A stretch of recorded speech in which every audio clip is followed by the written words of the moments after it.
Lezhë festoi ngjitjen e ekipit të futbollit Bestidhja në kategorinë e parë dhe shpatën kampion të këtij sezoni. Aktiviteti i organizuar nga Bashkia Lësheshin Gjergj Kastrioti mblodhi 10 qytetarë, të cilët ju gëzuan këtij suksesi të arritur pas marrjes së drejtimit të klubit nga presidenti Pjerin Fushaj. Kryetari i Bashkisë Lezhë, Pjerin Dreu, shpreh se kjo arritje është piknisja e një projekti për ngjitjen e Bestidhjes në Superligë, duke theksuar se mbështetja do të jetë e vazhdueshme. Sonte ndjem shumë mirë, jo krenar, po shumë mirë, sepse kemi filluar një projekt dhe kemi realizuar të parin objektiv, fitoren e kupës së kategorisë 2.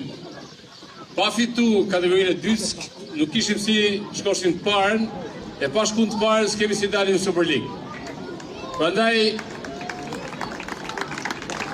unë jam besim plot se në një bisedë që ne kemi bo dhe në një projekt që ne do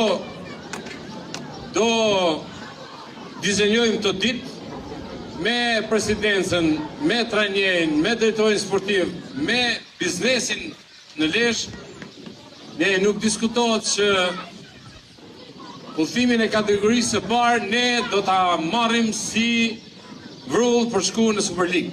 Nga ana tjetër, presidenti i klubit të futbollit Bestlidhja falenderoi bashkinë për mbështetjen dhe garantoi se rrugtimi i nisur nuk do të dalet. Jemi bashkë të gjithë që Bestlidhjen ta çojmë përpara. Falenderoj shumë Bashkinë Lezhë me kryetarin e saj Pjerin Dreu, që na ka mbështetur gjithkohës dhe e deklaroi edhe vetë që do na mbështesi. E morëm në një situatë e thatë edhe vetë, besoj se arritme objektivat tona, shojmë përpara dhe mendoj bashkë me stafin drejtues dhe me çunat të ecim mirë. Bestidhja u ngjit në kategorinë e parë dhe u shpall kampione pas një sezoni të suksesshëm, duke mos posuar asnjë humbje.